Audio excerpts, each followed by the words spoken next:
إن الحمد لله نحمده ونستعينه ونستغفره ونعوذ بالله من شرور أنفسنا ومن سيئات أعمالنا. من يهده الله فلا مضل له ومن يضلل فلا هادي له، وأشهد أن لا إله إلا الله وحده لا شريك له، وأشهد أن محمدًا عبده ورسوله. يا أيها الذين آمنوا اتقوا الله حق تقاته ولا تموتن إلا وأنتم مسلمون. يا أيها الناس اتقوا ربكم الذي خلقكم من نفس واحدة وخلق منها زوجها وبث منهما رجالا كثيرا ونساء، واتقوا الله الذي تساءلون به والأرحام، إن الله كان عليكم رقيبا. يا أيها الذين آمنوا اتقوا الله وقولوا قولا سديدا يصلح لكم أعمالكم ويغفر لكم ذنوبكم، ومن يطع الله ورسوله فقد فاز فوزا عظيما. أما بعد، فإن خير الحديث كتاب الله، وخير الهدي هدي محمد صلى الله عليه وسلم، وشر الأمور محدثاتها، وكل محدثة بدعة، وكل بدعة ضلالة، وكل ضلالة في النار. أعوذ بالله من الشيطان الرجيم. بسم الله الرحمن الرحيم. قاف والقرآن المجيد، بل عجبوا أن جاءهم منذر منهم فقال الكافرون هذا شيء عجيب،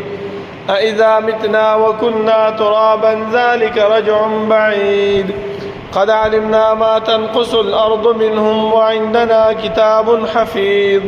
بل كذبوا بالحق لما جاءهم فهم في أمر مريج. أفلم ينظروا إلى السماء فوقهم كيف بنيناها وزيناها وما لها من فروج، والأرض مددناها وألقينا فيها رواسي وأنبتنا فيها من كل زوج بهيج، تبصرة وذكرى لكل عبد منيب. ونزلنا من السماء ماء مباركا فأنبتنا به جنات وحب الحصيد، والنخل باسقات لها طلع نضيد، رزقا للعباد، وأحيينا به بلدة ميتا كذلك الخروج. كذبت قبلهم قوم نوح وأصحاب الرس وثمود وعاد وفرعون وإخوان لوط وأصحاب الأيكة وقوم تبع كل كذب الرسل فحق وعيد. أفعينا بالخلق الأول بل هم في لبس من خلق جديد. ولقد خلقنا الإنسان ونعلم ما توسوس به نفسه ونحن أقرب إليه من حبل الوريد، إذ يتلقى المتلقيان عن اليمين وعن الشمال قعيد، ما يلفظ من قول إلا لديه رقيب عتيد. وجاءت سكرة الموت بالحق ذلك ما كنت منه تحيد، ونفخ في الصور ذلك يوم الوعيد، وجاءت كل نفس معها سائق وشهيد. لقد كنت في غفلة من هذا فكشفنا عنك غطاءك فبصرك اليوم حديد. وقال قرينه هذا ما لدي عتيد، ألقيا في جهنم كل كفار عنيد، مناع للخير معتد مريب، الذي جعل مع الله إلها آخر فألقياه في العذاب الشديد. قال قرينه ربنا ما أطغيته ولكن كان في ضلال بعيد. قال لا تختصموا لدي وقد قدمت إليكم بالوعيد، ما يبدل القول لدي وما أنا بظلام للعبيد. يوم نقول لجهنم هل امتلأت وتقول هل من مزيد، وأزلفت الجنة للمتقين غير بعيد، هذا ما توعدون لكل أواب حفيظ. من خشي الرحمن بالغيب وجاء بقلب منيب، ادخلوها بسلام ذلك يوم الخلود لهم ما يشاءون فيها ولدينا مزيد وكم أهلكنا قبلهم من قرن هم أشد منهم بطشا فنقبوا في البلاد هل من محيص إن في ذلك لذكرى لمن كان له قلب أو ألقى السمع وهو شهيد ولقد خلقنا السماوات والأرض وما بينهما في 6 أيام وما مسنا من لغوب فاصبر على ما يقولون وسبح بحمد ربك قبل طلوع الشمس وقبل الغروب ومن الليل فسبحه وأدبار السجود واستمع يوم ينادي المناد من مكان قريب يوم يسمعون الصيحة بالحق ذلك يوم الخروج إنا نحن نحيي ونميت وإلينا المصير يوم تشقق الأرض عنهم سراعا ذلك حشر علينا يسير نحن أعلم بما يقولون وما أنت عليهم بجبار فذكر بالقرآن من يخاف وعيد اللهم صل على محمد وعلى آل محمد كما صليت على إبراهيم وعلى آل إبراهيم إنك حميد مجيد اللهم بارك على محمد وعلى آل محمد كما باركت على إبراهيم وعلى آل إبراهيم إنك حميد مجيد بسم الله الرحمن الرحيم قل إن كنتم تحبون الله فاتبعوني يحببكم الله ويغفر لكم ذنوبكم والله غفور رحيم دا الله رب العالمين حمد و ثناء او جناب محمد رسول الله صلی الله علیه وسلم باندې درود و سلام نه بعد زما معزز و محترمو الله رب العالمین چې موږ د دنیا کې پیدا کړی یو نو زموږ د پیدایش مقصد هغه مهمل بیکاره او عبث نو بلکې الله رب العالمین چې موږ د دنیا ته را لېږلی یو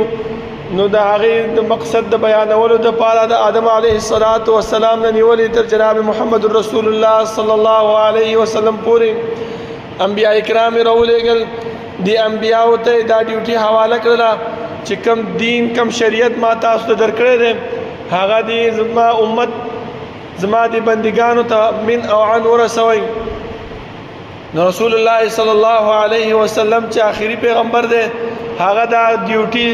په صحیح طریقې سره انجام کړله او دا دیني مونږ ته راورسولو تر دې پورې چې د حجة الوداع په موقع باندې رسول الله صلی الله علیه وسلم خپله دا فرمایي چې الله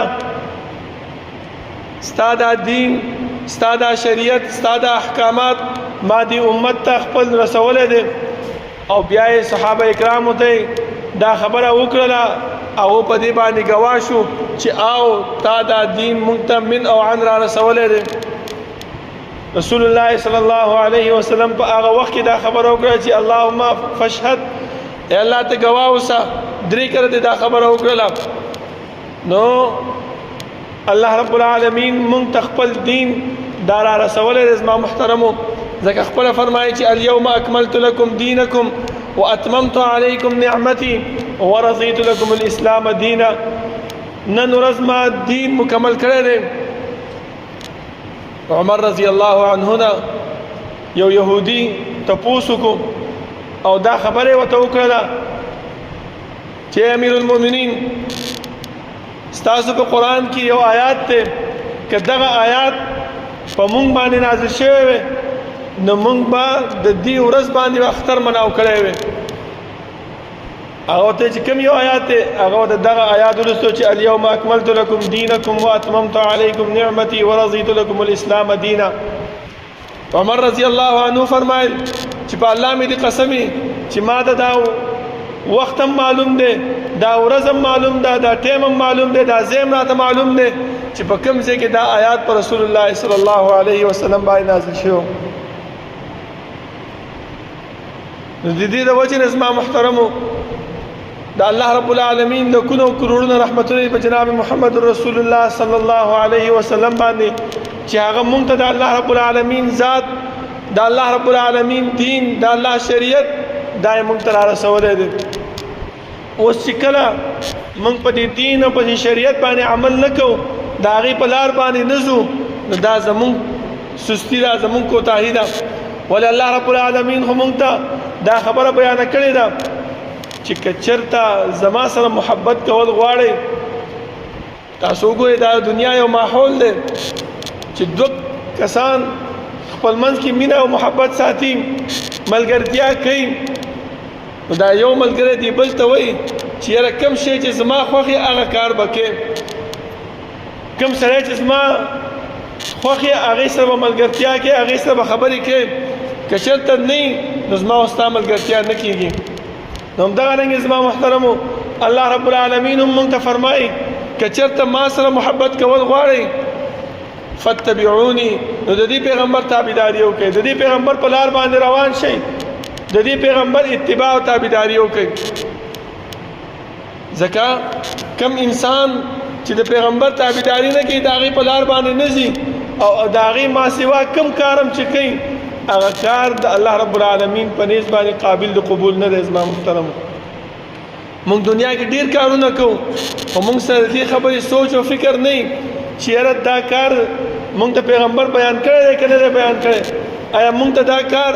د الله رب العالمین دین کې موجود دی او که نه دی موجود، په شریعت کې موجود دی او که نه دی موجود. د ځان نه لګیا یو ډېر څه کوو خو چې کله مونږ ته کوم ملا دا خبرو کې په منبر باندې یا په درس قرآن کې یا په نور ځایونو کې په جلسو کې نو بیا مونږ څه وایو د هغې دپاره تعویل لټو چې یاره ولې زمونږ پلارونه نیکونه چې کوم دا کارونه یې کړي وو په دې باندې مړه شوي وو، د هغو به څه حال وي، هغو به څه کوي، هغو به څنګه عمل به هغې سره کېږي. نه زما محترمو الله رب العالمین دا خبره هم موږ ته بیان کړې چې تلک امة قد خلت لها ما کسبت ولکم ما کسبتم. دا خو یو امتو تیر شوی دی، الله رب العالمین دا هغو سره ښه پوهېږي چې دا هغو سره به څنګه معامله کوو. ته خپل ځان څه کا برابر کا، د دین په لار باندې روان کا، د شریعت په لار باندې روان شه، نو چې الله رب العالمین تا سره هم ښه معامله شروع کړي.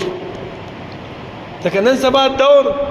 دا د فتنو دور دی زما محترمو، هر قسم فتنې په دې دور کې موجود دي. بعضې فتنې داسې دي چې انسانان د الله رب العالمین نه اړوي، بعضې فتنې داسې دي چې د رسول الله صلی الله علیه وسلم د احادیثو نه انسان اړوي. خو که چېرته مونږ په دې فتنو کې ککړ شو او د رسول الله صلی الله علیه وسلم تابعداري او د الله رب العالمین د محبت نه ځان رستو کو نو په دې فتنو کې به ککړ کېږو. زما محترمو اوس د یو انسان په زړه کې دا سوال لازم چې یاره د الله رب العالمین سره به مینه ساتم، تابعداري به کوم، نو ما ته څه میلاویږي؟ ولې مونږ خو دنیا کې وخت تېرو، مونږ ته چې څوک څه خبره وکړي چې یاره دا کار وکړه، یاره هلته لاړ شه، یاره دا شی ماله راوړه، نو مونږ ورته اول دا وایو چې زما پکې څه فایده ده، ماله به پکې څه راکړې. نو الله رب العالمین مونږ ته هغه زمونږ فایده ښایي، هغه زمونږ کار راته ښایي چې یاره تا ته به دا فایده میلاویږي، دا نفع به تا ته میلاویږي. یغفر لکم ذنوبکم، الله رب العالمین به په دې محبت باندې، په دې تابعدارۍ باندې، په دې لار باندې تک باندې ستاسو ګناهونه به الله رب العالمین معاف کړي. هر انسان دا غواړي چې زه ګناهګار یم، زه خطاکار یم، ما نه ګناهونه شوي دي. د ګناه د معاف کولو لویه طریقه هغه څه شی ده؟ کوم لار کومه طریقه چې موږ ته پیغمبر ښودلې ده په هغې باندې روان شو. اوس یو انسان داسې دی هغه وایي چې یاره ما ته خو معلومات نشته دی چې زه څنګه په دې لار باندې روان شم. نو په کار دا دی چې علماو سره رابطه وکړو، د علماو صحبت خپل کړو، علماو سره ناسته پاسته کینو، علماو سره چې تعلق جوړ کړو، نو هله به موږ په دې لار باندې ما روان شو. او که داسې نه نو زما محترم بل کار څه شی دی، بل فایده چې الله رب العالمین موږ له راکړي هغه څه شی دی؟ هغه ویکفر عنکم سیئاتکم، ستاسو واړه واړه ګناهونه، غټ ګناهونه دا به زه څه کم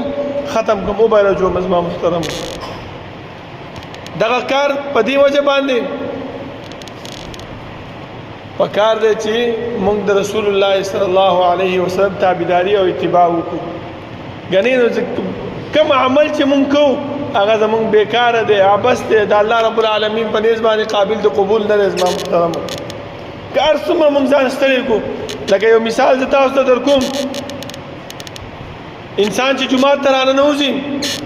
رسول الله صلی الله علیه وسلم صحیح حدیث دی چې کله جومات ته راځي 2 رکعاته نفل وکړه اوس یو انسان راځي 2 رکعاته نفل خو وکړل خو بیا مدریږي او منځونه کوي دا بعضې خلک تاسو ګورئ که نه و یاره ما 6 رکعتونه وکړل او ما پکې 500 رکعته وکړل او ما 300 رکعته وکړل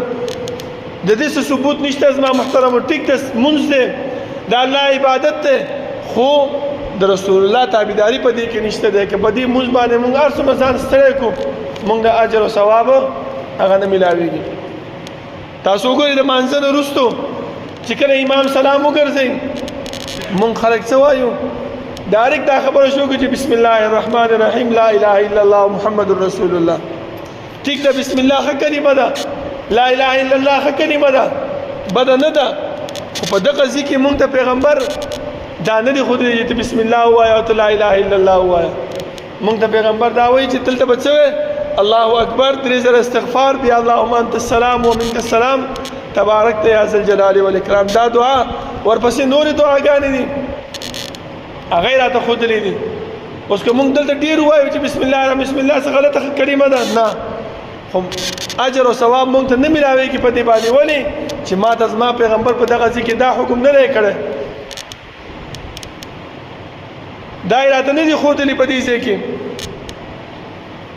او بعضې خلک نن سبا دلته داسې پیدا شوي دي تاسو ما مخکې ویلي چې د فتنو دور دی په دغه فتنو دور کې خلک د الله نه اړوي خلک د پیغمبر نه اړوي ځکه الله رب العالمین موږ ته په قرآن کې فرمایي چې دا ملحدین دا د الله نه چې خلک اړوي دا داسې کار کوي چې څه وایي مړه دا مرګ او ژوند چې دی دا په څه باندې دی دا د یو زمانې تېرېدل دي انسان چې څونه په زمانه کې تېرېږي دومره عمر یې تېرېږي ستا آخر مړ شي امام ابو حنیفه رحمه الله په باره کې دا یو واقعه مشهوره پته نه لګي چې شته مو که نه خو دا مشهوره شوې ده چې یو ملحد سره د هغه مناظره وه او امام صاحب ورته وویلې چې یاره سبا 10 بجې به ما او تا په دې ځای باندې به مناظره کوو دا ملحد په خپل ټایم باندې راورسېد او امام صاحب 1 غنټه لیټ راغی ده ورته وایي چې ګور ته څنګه امام یې چې خپل د وعدې خلاف دی وکړو هغه ویل چې یار معافي راته کوه زه چې خپل د کور نه دې ځای ته راتلم زما د کور او د دې ځای په منځ په لاره کې یو نیر بهیږي یو سیند دی او ما له لامبو نه راتله چې په دې سیند راوړېدلی وې خو هلته ولاړم یو ونه خپله راوغورځېدله او کټ شوله او یو نږدې رانږدې شوم میخونه مې ټک والی شو او کښتۍ جوړه شوه زه په هغه کښتۍ کې کېناستم او را روان شوم دا ملحد ورته وایي چې خلک د الله نه اړوي مړه وایي دا څنګه کېږي وایي دا ته څنګه خبرې کوې چې ونه راوغورځېدله او ټوټې شوله او نږدې شوله او کښتۍ جوړه شوه دا څنګه بغیر ترکان او بغیر د انسان نه جوړېږي وایي هغه ورته وایي چې ته دا نه منې چې یو کښتۍ بغیر د انسان او بغیر د فلاح نه جوړېږي او بغیر د هغه کس نه چې کښتۍ چلی هغه نه چلیږي هم نه دا دومره غټ نظام د دنیا چې دی دا بغیر د رب العالمین نه چلیږي چې په یخنۍ او په ګرمۍ کې تاسو وګورئ شپه لنډی ورځ اوږدی ورځ لنډی شپه اوږدی دا نظام څوک چلی دا باران وری دا ځمکې نه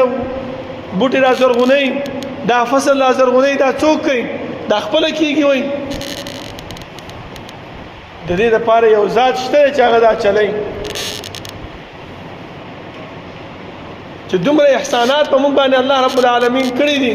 نو د دې شکریه ادا کول غواړي زما محترمو دا شکریه به څنګه ادا کوو دا هم موږ ته پیغمبر ښودلی چې شکریه په کومه طریقه باندې ادا کېږي ما تاسو مخکې وویلې چې دا ټوله سستیا په موږ کې ده ګینې موږ ته الله او د الله پیغمبر صلی الله علیه وسلم ټول معاملات ټول کارونه موږ ته بیان کړي دي شکریه به څنګه ادا کوو صحابه کرام یو ورځ رسول الله صلی الله علیه وسلم خوا لاله او دوه فرمایي چې الله رسوله الله رب العالمین په تا باندې احسانات کړي دي تا باندې فضل کړی دی چې تا ته مخکیني وروستوني ټول ګناهونه معاف کړي دي. بیا هم ته چې کوم دی دومره ودرېږي مانځه ته په ولاړه د خپل پنډۍ مبارکې دې وپړسولې په ډېر د ودرېدو د وجې نه. د پیغمبر جواب واورې زما محترمو. دا یې ونه ویلې چې یاره او که نه الله رب العالمین ما باندې احسانات کړی ما به څه کې او زه کور کښېنه مزې کوه چرچې کوه هسې نعمتونه را باندې شوي دي. نه، هغه ورته فرمایي چې افلا اکونو عبدا شکورا، ایا زه د الله رب العالمین شکرګزار بنده نشم؟ نو وګورئ شکریه د الله رب العالمین په څه ادا کېږي؟ په دې صرف نه ادا کېږي چې موږ په خوله باندې صرف دا وایي چې شکر دی الله. ټیک ده، دا هم ده، خو اصل شکریه د الله رب العالمین هغه څه شی دی چې موږ د الله رب العالمین بندګي وکړو، د الله رب العالمین عبادت وکړو. دا 5 ټیمه مونځ چې الله رب العالمین په موږ باندې فرض کړی دی چې دا موږ په وخت باندې او جمع سره ادا کړو، دا د الله رب العالمین شکریه ده. او که د دې نه ما سوا کم نفلونه مونږ کوو، د شپې مونځ کوو، تهجد کوو، دا سنت کوو، ویتر کوو، دا هم د الله رب العالمین په دې شکریه کې راځي. زما محترم سبا چې موږ نه الله تپوس وکړي چې دا نعمت مې د باندې کړی انسانه، دا نعمت مې د باندې کړی، دا مې د باندې کړی، دا مې د باندې کړی، څه دې کړي هغې دپاره؟ نو ورته به وایو چې الله ستا شکریه مې ادا کړې وه، نور خو مې څه نه دي کړي، خو دا 5 ټیمه مونځ مې په وخت باندې ادا کړی دی. دا د جمعې ورځې مونځ زما محترمو، دا ورځ ډېره غوره ورځ ده، ډېره د فضیلت ورځ ده. دا هم مونږ ته پیغمبر بیان کړی ده. خو مونږ کې مصیبت دا دی چې مونږ جمعه ته هغله راځو چې کله اذان وشي او کله امام منبر ته وخېږي نو مونږ بیا را روان شو. ولې مونږ ته چې کوم تابعداري ښودلې شوې ده په هغې پسې نه یو روان، هغې نه مونږ ځان رستو کوو، هغې نه مونږ ځان څه کړی دی رستو کړی دی. د نور د خطو نه واخله تر امام د منبر خطو پورې رسول الله صلی الله علیه وسلم موږ ته دا ښودلې چې دغه ورځ دغه ټیم الله رب العالمین په 5 ټیمونو باندې تقسیم کړی ده، 5 حصو باندې. په اوله حصه کې چې څوک راشي وایي دومره اجر او ثواب ورته ملاویږي لکه یو اوښ د الله په لاره کې قربان کړی وي. ته منډۍ ته لاړ شه، په خپلو پیسو باندې اوښ واله او راوړه دې جومات کې حلال کا، پټۍ غوښه کور ته مه وړه، ټول په دې غریبو مسکینانو باندې تقسیم کړه. څومره اجر او ثواب تعالی الله په دې باندې درکوي. په دې یو وړه ورکوټې عمل باندې چې ته وختي دې جومات ته راشې دومره اجر او ثواب تعالی الله درکوي. او په دویم ټیم کې چې راشي لکه د یو غویي د قربانولو ثواب، په دریم ټیم کې چې راشي لکه د یو چیري، په څلورم ټیم کې چې راشي لکه یو چرګه چې حلاله کړي، په 5م ټیم کې چې راشي لکه یو انډه نه هغه د الله رب العالمین په لار کې تا ورکړي چاله دومره اجر او ثواب. خو چې کله وایي امام دې منبر ته وخېږي هغه ملائک چې کوم د جومات په دروازه باندې ولاړ دي او دا نومونه لیکي چې پلاني زوی پلانې د پلاني زوی پلاني ټیم باندې راغی دومره اجر او ثواب شو، هغه هم راشي او جومات کې کښېني او د امام دا خطبه اوري. ټیک ده مونږ خو جومات ته رالو، خطبه مو واورېدله، مونځ هم وکړو، لیکن د هغه ملایکو چې کوم په ګیټ کې ولاړ دي د هغې په رجسټر کې زمونږ نوم هغه نه دی لیکل شوی. زما محترم د هغې د ثواب نه مونږ محرومه شو. مونځ هم وکړو، خطبه هم واورېدله، د دا لیټ راتلی ته ته یادوم. زما محترمو پیغمبر مونږ ته فرمایي چې وختي راشه، د اذان د کېدو نه مخکې جومات ته ځان راورسوه چې هغه ملایکو په هغه رجسټر کې ستا نوم ولیکلی شي. سبا چې الله مونږ ته تپوس کوي چې کوم عمل دې کړی، زما پیغمبر چې درغلی د هغې په کومه خبره باندې دې عمل کړی. امام ابن تیمیه رحمه الله فرمایي چې الله رب العالمین به 2 تپوسه د انسانانو نه کوي. اول تپوس دا چې ماذا کنتم تعبدون، دنیا کې د چا عبادت کولو، چا ته به ښکته کېدي، چا نه به نیاز غوښتلو، چا ته به علالکه کوله. دویم تپوس ماذا عجبتم المرسلین، ما چې کوم قائد او رهنما پیغمبر مې درلېږلی و د هغې څومره خبره دې منلې وه. موږ ورته دا وایو چې الله ستا پیغمبر راغلی او ما ته ویلي د جمعې مانځله وختي راغله، د اذان نه مخکې ځان رارسوه. بار بار به ما ته ملا په دې جومات کې دا خبره کوله، خو زه بیا هم چې دی نو سستی راکې وه. او دا وخت به راتلم بیا به الله هغه ته څه جواب ورکړو زما محترم موږ څه جواب شته هیڅ جواب راسره نشته زما محترم پکار دا دی چې د رسول الله صلی الله علیه وسلم تابعداري او اتباع وکړو او په دغه تابعداري او په دغه اتباع باندې موږ څه حاصل کو جنت حاصل کو د الله رضا به حاصل کو ځکه الله خپل فرمایي من يطيع الرسول فقد اطاع الله چا چې پیغمبر تابعداري وکړه دا هغه په دین باندې روان شو دا هغه په شریعت باندې روان شو او هغه داسې شو لکه چې زما تابعداري کړي بل ځکه الله فرمایي من يطيع الرسول من يطيع الله والرسول فأولئك مع الذين أنعم الله عليهم من النبيين والصديقين والشهداء والصالحين وحسن أولئك رفيقا چا چې د الله او د الله رسول تابعداري وکړه دا هغې په لار باندې روان شو د هغې خبرې په خپل ذهن کې په دل او دماغ کې کېنوله زما محترمه مونږ کې مصیبت دا دی مونږ خبره اورو خطبه مو اورېدله خو چې د دې جومات نه وځو هم په دې برنډه کې څادر وڅنډو چې بس مولا چې څه خبرې وکړې هغه دې جومات کې پاتې شوې بس بهر چې څنګه راغلی وم هغه شانتې واپس وځم نه چې دا خبرې کوم مونږ ته کېږي په دې جومات کې په دې خطبه کې دا خبرې مونږ ځان سره په خپل دل او دماغ کې کېنو او کوم عمل چې کوو دا په ذهن کې پروت وي چې یاره دا کار داسې نه داسې دی پلاني جمعه مولا راغلی او ما د داسې داسې بیان کړی پکار دی چې د جمعې مانځه له وختي لاړ شم پکار دی چې هغه رجسټر کې زما نوم ولیکلی شي نو چې کله دا اراده او دا قصد د خپل ځان سره وکړم نو الله رب العالمین ما لازما توفیق راکوي خو چې کله دا اراده مونږ نه کوو نو ولې مونږ له الله رب العالمین چې د توفیق د ارادې راکړي ځکه الله فرمایي چې ته په الله رب العالمین باندې ښه ګمان نه ساتې نو الله هم تا خپل طبیعت ته پرېږدي چې زه چې څه کې هغه وکړم لکه په دې تابعدارۍ باندې ما تاسو دا آیات ولوستو چې الله فرمایي اولئک الذین انعم الله علیهم چا چې د الله او د الله د پیغمبر تابعداري وکړه د هغه په لار باندې روان شو د هغه خبرې ومنله مونږ هر مانځه کې دا دعا کوو صراط الذين انعمت عليهم هغه انعمت عليهم څوک دي من النبيين والصديقين والشهداء والصالحين د انبیاء دي شهدا دي رښتونی خلق دي نیکان خلق دي او الله بیا څه فرمایي وحسن اولئک رفیقا ډیر ښه ملګرتیا ده دا چې په جنت کې دا ملګرتیا چاته ملاوي شي څنګه به ملاويږي زما محترمو لکه اوس وګورئ مونږ یو کمپنۍ کې کار کوو او دا کمپنۍ منیجر چې کوم دی یا دا کمپنۍ مشر چې دی هغه زمونږ دا کار وګوري نو زمونږ په کار باندې خوشحالیږي بیا هغه مونږ سره څه کوي ملګرتیا کوي او که چېرته مونږ هغه کمپنۍ ته ځو کار نه کوو هسې ناست یو وخت ضایع کوو ستاسو څه خیال دی دا د مالک د کمپنۍ چې دی هغه مونږ نه خوشحاله شي هغه به مونږ نه رضا شي هغه خامخا مونږ ته وایي چې یاره دا میاشت پوره کړه بله میاشت ته بیا مه راځه بس ته د کار والا سړی نه ته کار نه کوې الله رب العالمین مونږ نه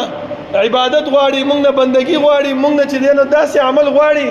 چې هغه د هغې د رضا دپاره لایق وي او چې مونږ ځان کې سستی پیدا کړو نو هغه الله به مونږ نه راضي شي هېڅکله نه راضي کېږي صرف مونږ په خوله باندې دا خبره ساتو چې یاره الله ډېر غفور رحیم دی ټیک ده الله غفور رحیم دی خو الله فرمایي چې وان عذابي هو العذاب الالیم زما دا نیونکې زما دا ګرفت دا ډېر سخت دی زما محترمو صرف دا خبره مونږ ذهن کې ساتلې ده چې غفور رحیم دی خو دا هم هېره کړې ده چې د هغه عذاب د هغه وال دا چې دی نو ډېر سخت دی زما محترمو دې ته ځان تیارول پکار دی که نه نو انسان چې کوم دی نو هسې هم تباه او برباد دی دا کوم حالات چې په موږ باندې نن سبا روان دي دا مهنګایي ده دا پریشانیانې دي دا بیماریانې دي دا مجبوري ده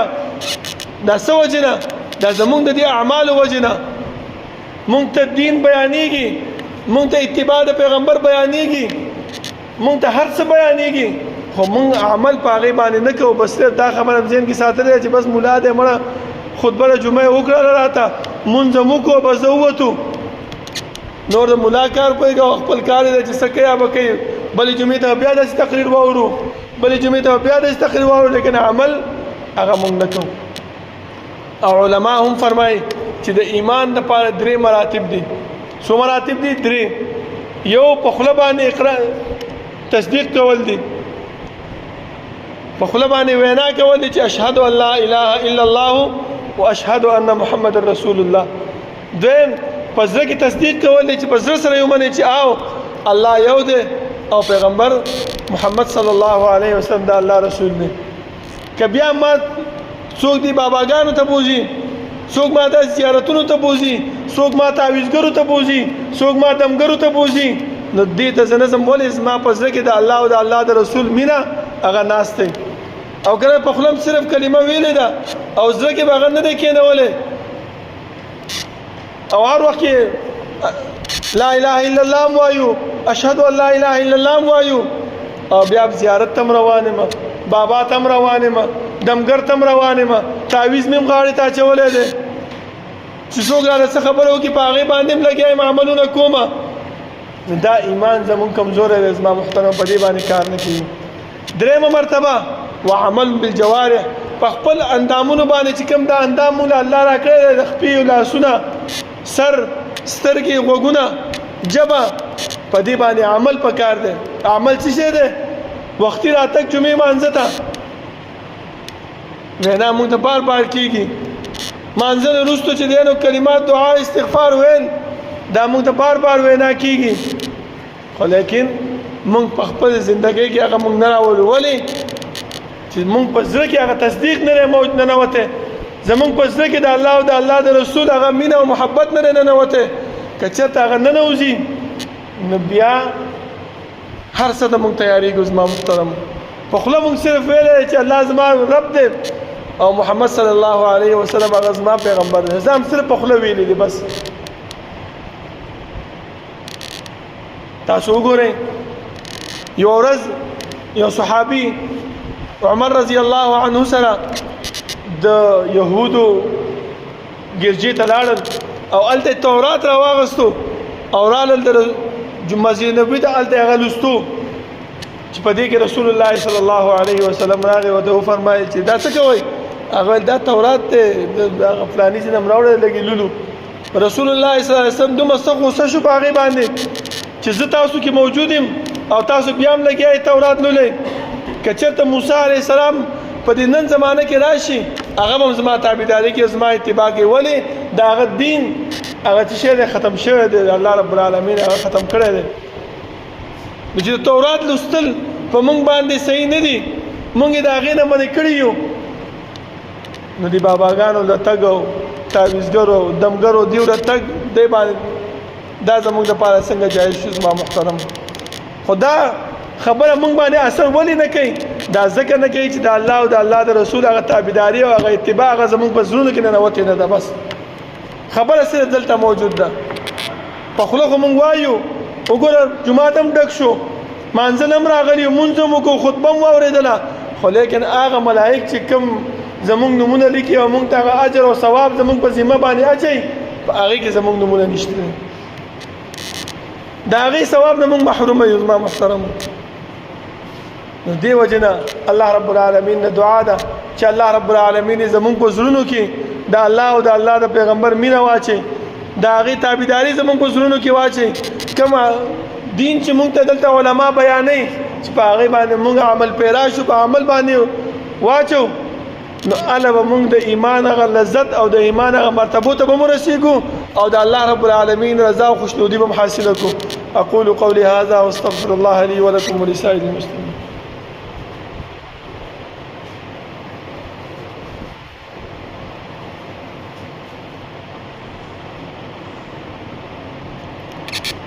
إن الحمد لله نحمده ونستعينه ونستغفره ونعوذ بالله من شرور أنفسنا ومن سيئات أعمالنا. من يهده الله فلا مضل له ومن يضلل فلا هادي له، وأشهد أن لا إله إلا الله وحده لا شريك له، وأشهد أن محمدا عبده ورسوله. يا أيها الذين آمنوا اتقوا الله حق تقاته ولا تموتن إلا وأنتم مسلمون. يا أيها الناس اتقوا ربكم الذي خلقكم من نفس واحدة وخلق منها زوجها وبث منهما رجالا كثيرا ونساء واتقوا الله الذي تساءلون به والأرحام إن الله كان عليكم رقيبا يا أيها الذين آمنوا اتقوا الله وقولوا قولا سديدا يصلح لكم أعمالكم ويغفر لكم ذنوبكم ومن يطع الله ورسوله فقد فاز فوزا عظيما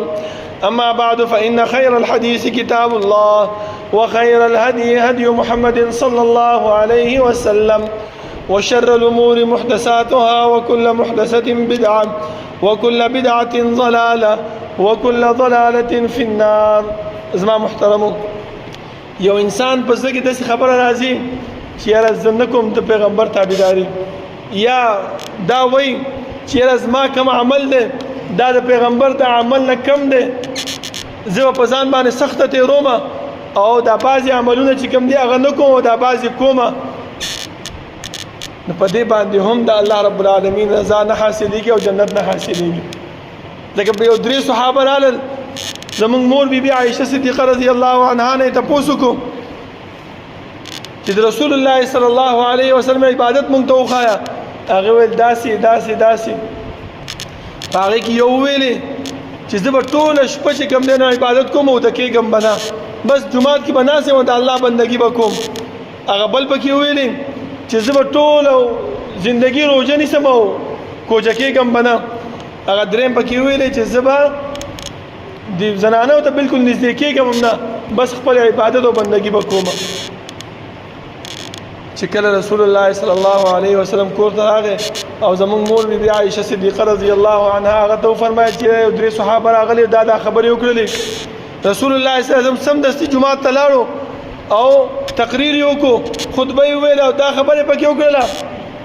چې بعضې خلک داسې دي چې هغو په الله رب العالمین باندې عبادت ډېر کوي او بعضې عبادتونه پرېږدي او بعضې کوي. نو چې کوم انسان زما بندگی او زما تابعداري نه کوي د الله بندگی نه کوي او زما تابعداري نه کوي نو هغه داسې دی چې زما سنت یې پرېښی دی. زما محترم پکار دا دی چې موږ ټول عبادت ټول دین چې کوم موږ ته پیغمبر ښودلی په هغې باندې عمل پیرا شو. لکه پیغمبر وفرمایل چې زه مونځ هم کوم د شپې او د کېږم هم زه چې کوم دی نو واده مې هم کړی دی د ښځې حقوق هم ادا کوم او د خلکو سره خپل زندگی هم تېروم. زه یو ورځ روژه هم نیسم او زه چې کوم دی نو افطار هم کوم. داسې خبره نه څوک زما د سنت نه اعراض کوي مخ اړوي نو هغه داسې دی چې زما نه یې مخ واړولو چې پیغمبر نه موږ مخ واړو. زما محترمو نو د الله رب العالمین د محبت ته موږ چې دی نو رستو کېږو د هغې نه موږ مخ اړو نو الله رب العالمین به بیا څنګه زموږ نه رضا شي څنګه به زموږ ګناهونه معاف کړي. نو پکار دا دی چې وړه وړه خبرې ته موږ سوچ وکړو چې یاره په دې کې موږ د پیغمبر حکم کړی دی که نه دی کړی په دې کې موږ د پیغمبر امر کړی دی که نه دی کړی. نو چې کړی نو هغې باندې عمل پیرا شو چې نه یې کړی د هغې نه ځان وساتو. الله رب العالمین دعا ده چې الله رب العالمین د عمل کولو توفیق راکړي او الله رب العالمین دې موږ په سمه لار باندې روان کړي او الله رب العالمین دې زموږ په زړه کې د الله او د الله د پیغمبر او د هغې د تابعداري مینه او محبت زموږ په زړونو کې واچوي. أقول قولي هذا وأستغفر الله لي ولكم ولسائر المسلمين. ربنا لا تزغ قلوبنا بعد إذ هديتنا وهب لنا من لدنك رحمة إنك أنت الوهاب. ربنا اغفر لنا ولإخواننا الذين سبقونا بالإيمان ولا تجعل في قلوبنا غلا للذين آمنوا ربنا إنك رؤوف رحيم. ربنا لا تؤاخذنا إن نسينا واخطأنا ربنا ولا تحمل علينا إصرا كما حملته على الذين من قبلنا ربنا ولا تحملنا ما لا طاقة لنا به واعف عنا واغفر لنا وارحمنا أنت مولانا فانصرنا على القوم الكافرين. صفنا برابر کے نزدې ودرې